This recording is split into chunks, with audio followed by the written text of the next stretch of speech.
Good evening শিক্ষার্থী বন্ধুরা, তোমাদের জন্য আজকে কয়েকটি বিজ্ঞানের উপর প্রশ্ন নিয়ে এসেছি,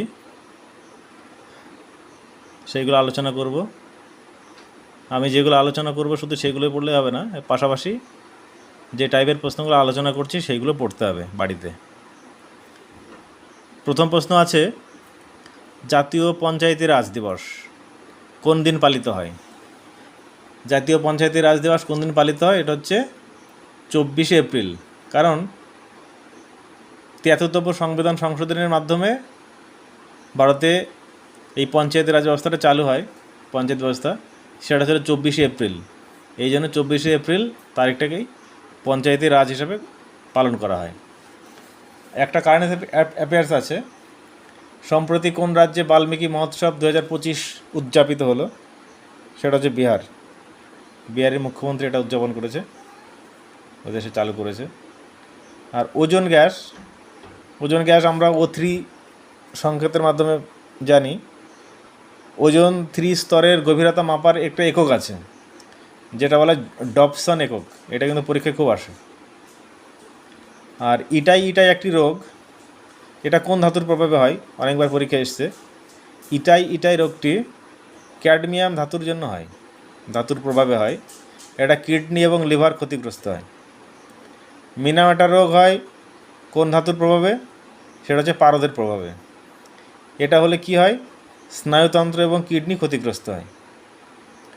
সিরোসিস আর ব্ল্যাকফুট ডিজিজ, সিরোসিস আর লিভারে হয়, আর ব্ল্যাকফুট ডিজিজ এটা পায়ে, হাতে পায়ে, এগুলোতে ব্ল্যাকফুট ডিজিজটা হয়। এটা আর্সেনিকের প্রভাবে হয়। আর ওজোন স্তর ধীরে ধীরে পাতলা হয়ে যাচ্ছে। আলট্রাভায়োলেট রশ্মিটা আমাদের ওজোন লেয়ারটা আটকে রাখে, সেটা যদি পাতলা হয়ে যায় তাহলে আলট্রাভায়োলেট রশ্মিটা পৃথিবীতে বেশি পরিমাণে আসবে এবং ত্বকে অনেক ক্যান্সার সৃষ্টি করবে, একটা কঠিন সমস্যা তৈরি হবে। আর এই ওজোন স্তর পাতলা হওয়ার পেছনে দায়ী হচ্ছে CFC, মানে ক্লোরোফ্লুরোকার্বন। আর গ্রিন হাউস গ্যাস গ্লোবাল ওয়ার্মিংয়ের জন্য যেটা খুবই পরিমাণ দায়ী, যেটা হচ্ছে গ্রিন হাউস গ্যাস। পরীক্ষা আসে গ্রিন হাউস গ্যাসগুলো কী কী?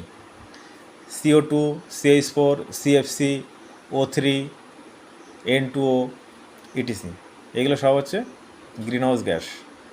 অ্যাসিড বৃষ্টির কারণ কি? অ্যাসিড বৃষ্টির কারণ হচ্ছে বায়ুতে অতিরিক্ত NO2, SO2 এবং CO2 প্রভৃতি যদি আধিক্য থাকে তাহলে অ্যাসিড বৃষ্টি হয়। এই অম্ল বৃষ্টির জলে pH-এর মাত্রা কত থাকে? এর মাত্রা 5 থেকে 3.6। এই মাত্রায় হলে সেটা হচ্ছে অ্যাসিড বৃষ্টি হয়। একটা জৈব যৌগ আছে ইউরিয়া, পরীক্ষা অনেক আসে যে ইউরিয়া কে প্রস্তুত করেছিল? ইউরিয়া ফ্রেডরিক ভোলার 1828 খ্রিস্টাব্দে এই ইউরিয়া, যে সারটা আছে ইউরিয়া, এটা প্রস্তুত করেছিল। আরেকটা প্রশ্ন আসে, 4 ডিগ্রি সেন্টিগ্রেড উষ্ণতায় জলের ঘনত্ব কত? বা জলের ঘনত্ব সবচেয়ে বেশি হয় কত ডিগ্রি সেন্টিগ্রেড উষ্ণতায়?